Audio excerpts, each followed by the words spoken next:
Welcome back. I'm so glad you're here for Lesson 2 of the workbook. If you completed Lesson 1 yesterday, you took the first step in questioning your perception by recognizing that nothing you see means anything. That was radical, wasn't it? You looked at your world and began to dismantle the certainty you've had about what things are and what they mean. Today, we're going even deeper. Lesson 2 builds directly on that foundation, and it's going to challenge you in a different way. Because today, you're not just recognizing that things are meaningless. Today you're recognizing something that might be even more uncomfortable. You are the one who gave them all the meaning they have. Not the world, not other people, not God. You. This is Lesson 2. I have given everything I see all the meaning that it has for me. And before you resist this, before you start thinking, but surely some things have real meaning, stay with me. What we're exploring today is the foundation of your freedom. Because if you gave everything its meaning, you can also take that meaning away and see truly for the first time. Let me read you the lesson exactly as it appears in the workbook. I have given everything I see in this room all the meaning that it has for me. I have given everything I see in this street all the meaning that it has for me. The exercise itself is beautifully simple, just like yesterday. You apply this idea to whatever you see around you, naming each object specifically and saying, I have given this object all the meaning that it has for me. For example, I have given this chair all the meaning that it has for me. I have given this table all the meaning that it has for me. I have given this hand all the meaning that it has for me. You include everything, furniture, body parts, people, whatever catches your eye. The workbook suggests you do this exercise about 2 minutes at a time, 3 or 4 times during the day. And here's what's important. You should go fairly rapidly through the objects you see, not spending more than a few seconds on each one. You're not trying to analyze or understand deeply. You're simply acknowledging the truth. You gave it its meaning. Now you might immediately want to argue with this. You might think, but wait, a chair is a chair. I didn't give it that meaning. That's just what it is. And this is exactly the resistance the lesson is designed to expose. Because you did give it that meaning. The object you're looking at is simply light patterns hitting your retina. Your mind interpreted those patterns, labeled them chair, assigned them a function, connected them to memories, added emotional associations, and created an entire complex meaning structure around something that, in itself, is neutral. Think about it this way. If you showed that same chair to someone from a culture that doesn't use chairs, they wouldn't see chair at all. They might see a strange object, a piece of wood, something confusing. The tsi, meaning chair, exists in your mind, not in the object. You learned it, you assigned it, you maintain it. But it goes so much deeper than just functional meanings like chair or table. You've given everything emotional meanings, personal meanings, meanings based on your past, your fears, your desires. You see a person and instantly you've assigned them meanings: friend, enemy, attractive, threatening, important, irrelevant. You see a situation and you've already decided what it means: opportunity, danger, success, failure. And here's the crucial point. All of that meaning came from you, not from the thing itself. The person isn't inherently a friend or enemy. The situation isn't inherently good or bad. You made those determinations based on your past experiences, your ego's agenda, your fear, your desires. You gave it all the meaning it has. The lesson is asking you to begin recognizing this. Not to change the meanings yet, not to assign better meanings, just to recognize that you are the source of all the meaning you see. This is absolutely foundational to the Course's teaching, because if you don't recognize that you gave everything its meaning, you'll continue to believe that meaning is inherent in things, that the world is doing something to you, that you're a victim of circumstances. But when you recognize, I gave this its meaning, suddenly you have power. Because if you gave it meaning, you can give it different meaning. Or better yet, you can withdraw your meaning entirely and ask the Holy Spirit to show you what it really is. One more important note from the workbook. The lesson emphasizes that you should not attempt to apply this idea to anything you see that arouses strong feelings in you, whether positive or negative. This is not the time to tackle your most charged issues. We're building a foundation here. We're learning the basic principle in neutral territory before we apply it to the things that really trigger us. So keep it simple. Look around. Name what you see. And acknowledge, I have given this all the meaning that it has for me. Now let's understand why this lesson is so crucial and how it connects to the fundamental teachings of A Course in Miracles. Because this isn't just an interesting psychological exercise. This is striking at the very root of how the ego maintains its world. The entire ego thought system is based on one core belief, that you are separate from your source, separate from God, separate from everything, and everyone around you. And from that belief in separation comes a world of separate objects, separate bodies, separate interests. You see yourself as one small, vulnerable being in a world of other separate beings and objects that all have their own meanings, their own purposes, their own agendas that may or may not align with yours. In this worldview, meaning comes from outside you. Things are what they are regardless of what you think about them. A chair is a chair. A person is who they are. Events are good or bad based on objective circumstances. You're just observing a world that exists independently of your perception of it. And because meaning comes from outside you, you're at the mercy of that world. You can be hurt by it, helped by it, but ultimately you're reacting to a reality you didn't create and can't fully control. This is the ego's game. Keep you believing that you're a passive observer of an objective world, and you'll never question the fundamental assumptions that keep you imprisoned. You'll spend your whole life trying to manipulate external circumstances, trying to change the meanings out there, trying to make the world conform to what you want, never realizing that the entire problem is in your perception. But the Course teaches something radically different. It teaches that there is no world apart from your perception of it. Everything you see, everything you experience, is filtered through your mind. And your mind, guided by the ego, has given everything you see all the meaning it has for you. Now, this doesn't mean you're making up physical reality. The Course isn't saying you're creating matter with your thoughts in some magical way. It's saying something more subtle and more profound. The meaning you assign to what you see is entirely your own creation. And since meaning is everything, since your experience of life is determined not by what things are, but by what they mean to you, you are literally creating your experience through the meanings you assign. Let me give you an example. Two people can look at the exact same rain. One person sees it as depressing, gloomy, a ruined day. Another person sees it as refreshing, nourishing, a gift.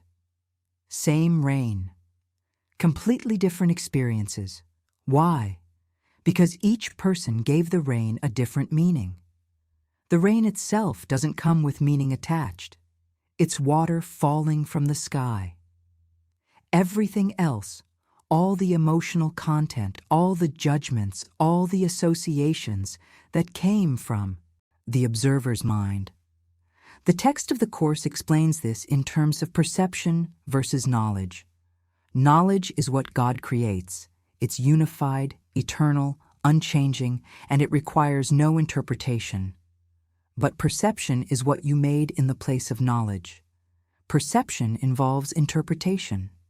It involves taking neutral data and assigning it meaning based on the ego's framework of separation, judgment, and fear.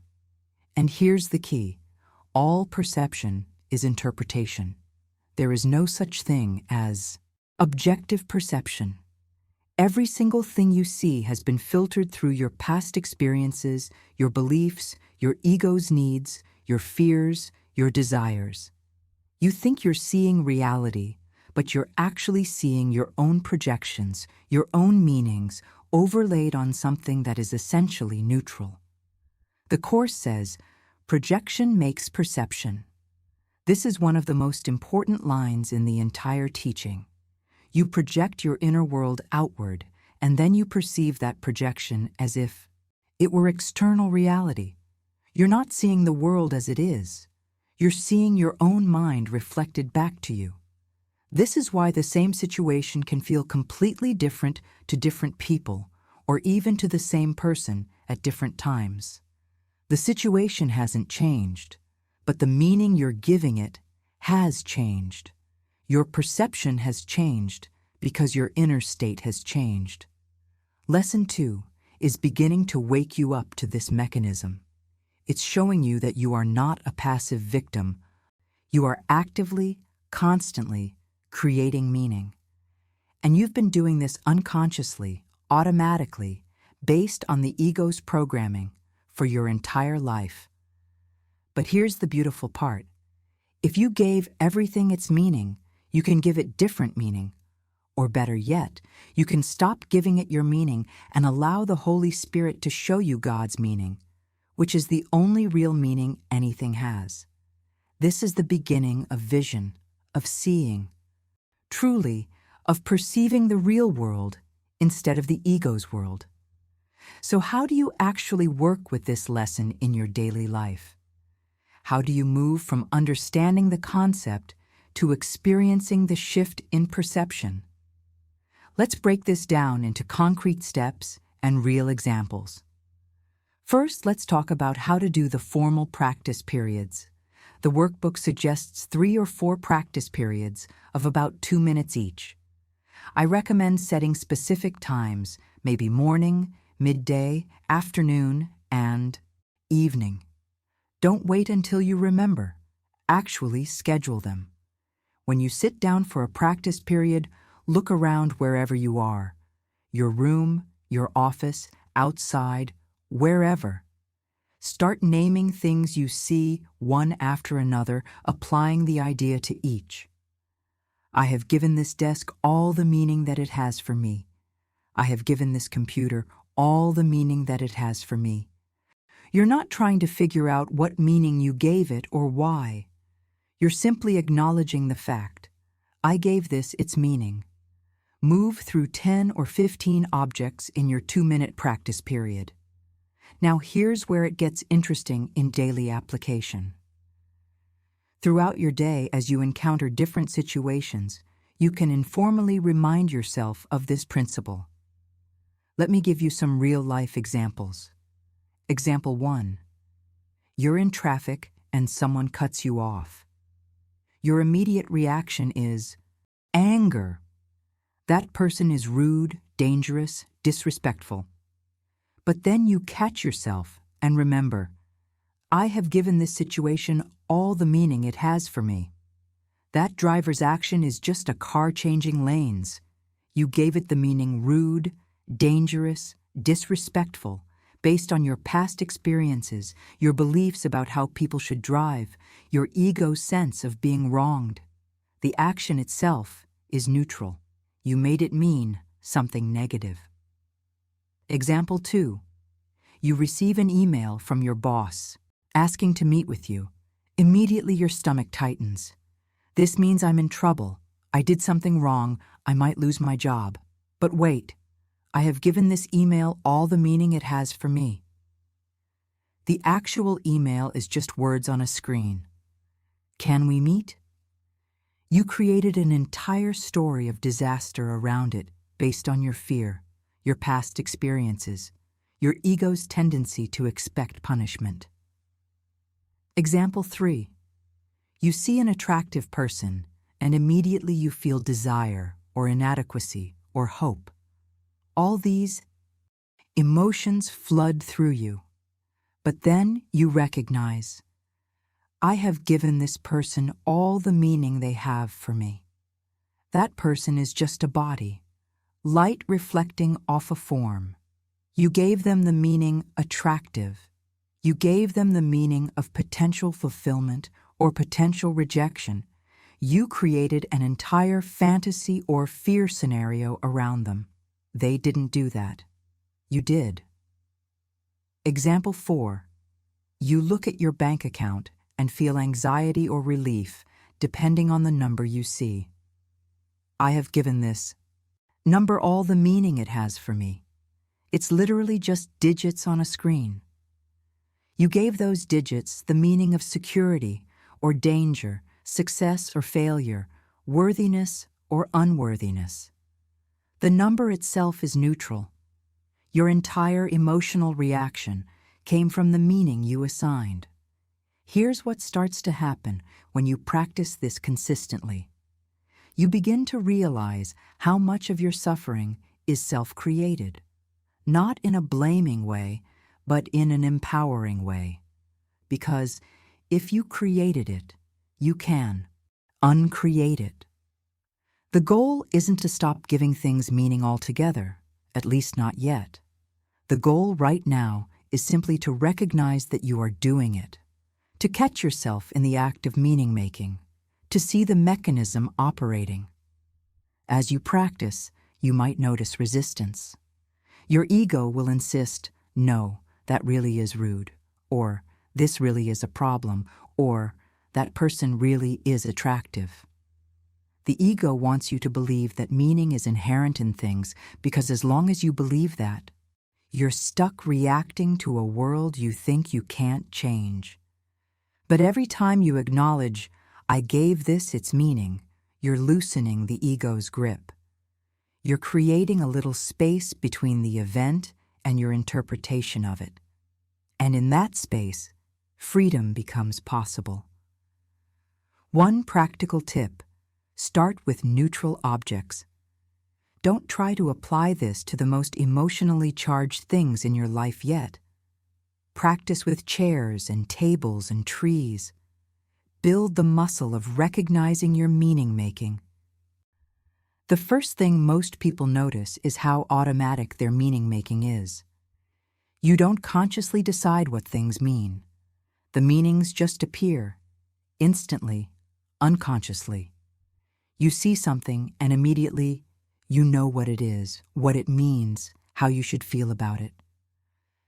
This lesson slows that process down. It makes you aware of something that was previously completely unconscious. And that awareness itself is transformative. Because once you see that you're doing it, once you catch yourself assigning meaning, you realize you have a choice. You're not trapped in your first interpretation. You can question it. You can ask, is this really what this means? Or is this just what my ego wants it to mean? Many people report feeling a sense of lightness when practicing this lesson. There's something deeply relieving about recognizing that the meanings you see aren't ultimate truth. That chair doesn't have to mean what you've always thought it means. That person doesn't have to mean what you've decided they mean. That situation doesn't have to mean what your fear says it means. It's like you've been walking around with a heavy backpack full of meanings, and suddenly you realize you can put it down. At least for a moment, you can see things without all the weight of interpretation you've been carrying. Some people experience disorientation. If nothing means what you thought it meant, if you gave everything its meaning, then what is real? What can you trust? This disorientation is actually healthy. It's the ego's certainty crumbling. The ego wants you to be absolutely certain about what things mean, because that certainty keeps you locked in its system. When that certainty starts to shake, it feels uncomfortable, but it's actually the beginning of real vision. You might also notice how much your meanings are based on the past. You see something, and instantly you're comparing it to something you saw before, something you experienced before. You're not actually seeing this thing now. You're seeing it through the filter of then. The lesson helps you recognize this. You realize, I gave this its meaning based on my past, not based on what it actually is right now. And here's a profound realization that often emerges. If you gave everything its meaning, then nothing really has the power to hurt you except the meaning you assign. That person didn't hurt you with their words. You hurt yourself by giving their words the meaning attack. That situation didn't ruin your day. You ruined your day by giving the situation the meaning disaster. This isn't about denying pain or pretending things don't affect you. It's about recognizing where the pain actually comes from. It comes from your interpretation, not from the event itself. And if it comes from your interpretation, then changing your interpretation changes your experience. This is the power of the lesson. It doesn't change external circumstances, but it changes your relationship to those circumstances. It shows you that you have far more power than you thought. You are the creator of all the meaning you see. Everything you look at, you have interpreted, judged, labeled, and assigned significance based on your ego's framework. And you've done this so automatically, so unconsciously, that you thought the meanings were in the things themselves. But they're not. The meanings are in your mind. And that's actually wonderful news because it means you can change them. Tomorrow, you'll continue with Lesson 3, and we'll keep building on this foundation. But today, your job is simple. Recognize that you gave everything its meaning. Practice the exercise 3 or 4 times.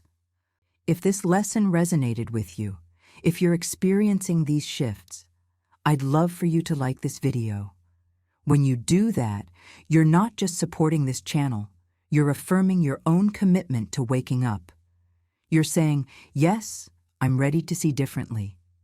Subscribe if you haven't already, because we're going through all 365 lessons together, one day at a time. This is a journey, and we're taking it together. Every day, a new lesson. Every day, a new opportunity to undo the ego's perceptions and see truly. Share this video with someone who's ready for this teaching. Someone who's tired of feeling like a victim of circumstances. Someone who's ready to discover that they have the power to change their entire experience by changing their perception. And leave a comment telling me, what meaning are you ready to release? What have you been giving significance to that maybe doesn't deserve that power over you? What are you learning as you practice this lesson? Thank you for being here. Thank you for your willingness to question everything you thought you knew. Thank you for taking responsibility for your perception instead of blaming the world. I'll see you tomorrow for Lesson 3. Until then, remember, you gave everything its meaning, which means you can also choose to see it differently.